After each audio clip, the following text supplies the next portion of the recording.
If you've thought about starting your detailing business, you've asked yourself these questions. What services should I offer, or how many services should I offer? So in this video, I'll cover that specific question. Now my hair looks a little funny on the video. Please don't mind that. I forgot to put a hat on. But anyways, let's get started with what services or how many services you should actually offer.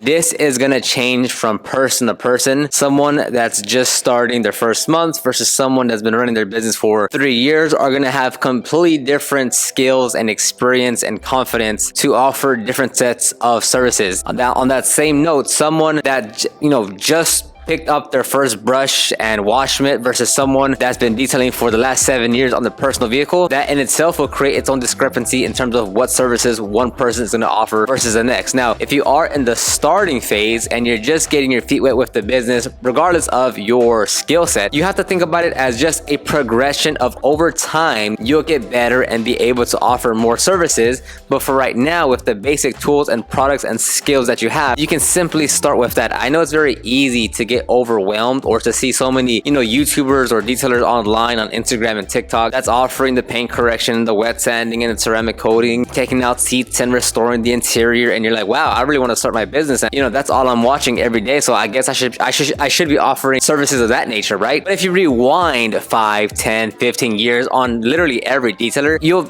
their beginnings are going to be completely different than where they started from. Like right now, we have a full we have a complete cabinet here with a bunch of polishers. We have another cabinet here filled with pads and towels and compounds and polishes. We have another cabinet here that's filled with a bunch of batteries that power our polishers, our drills, our lights. Where was I anywhere where I am now from when I started? Of course not, right? Same thing, when I first started, it was just but the most basic services, right? Because that's all I could do. Same thing with you, with whatever tools or product that you do have, what can you offer just to get started? And as your business progresses and as you get more requests from your customers, you're like, I sure am getting a lot of inquiries about, paint correction, or hey man, yeah, customers keep on asking me about protecting their leather with a coating. I don't offer that, but I guess I should. And that's something that's happened with us, right? Like with our odor removal services, we didn't offer it for a while. Like anyone that would ask for odor removal, we're like, we don't do that, just because we never really looked into it on how to properly do it. But once we actually started to say, hey, you know what, we keep on turning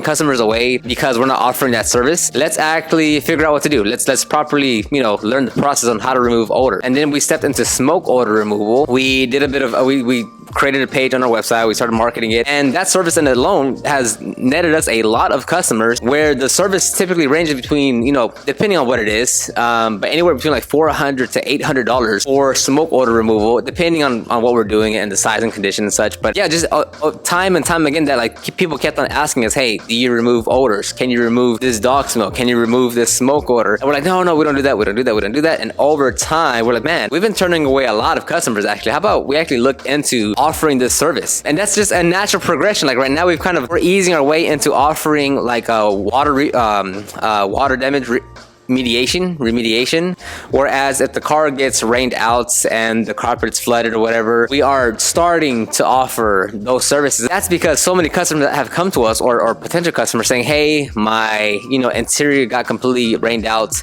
can you help me with that? Hey, there's a bit of mold and mildew in here, can you help me with that? So we are just now introducing that service into what we offer. So it's again, like it's not like out the gate you have to be like, yeah, I literally do every single last thing underneath the sun. For a while, for about 2-3 years, I didn't offer any headlight restoration, just because I was like, oh, you know what, not many people ask that for me, I don't really care about doing it, I'm just not going to offer it. So as far as like, you'll get stuck in your head of like, I want to offer every service, but I don't know all the services that I want to offer. I was not offering a service because I didn't want to do it, right? So it goes both ways, whether like some people don't know what services to offer because they're just getting started, and on the other hand, people are more established or just have a better sense of what they do and don't want to do, and they don't want to offer services, right? So with your business and where you are, do the best that you can with the services that you can based on what you can offer, right? Like if it's just a basic wash and a wash and wax, you start with that, and then you're gonna have a customer that says, hey, can you remove this scratch? Hey, can you remove this orange peel? And you've never got that request before, but you're like, are there more people that want more orange peel removal, or they want more scratch removal? And then you're like, you know what, let me look into that. And then you get trained, you get better, you improve your skills, your confidence, your experience, and then you start offering. Right? Same thing that we did with the interior was for our spot cleaning. Like if it's like vomit, fecal, or blood,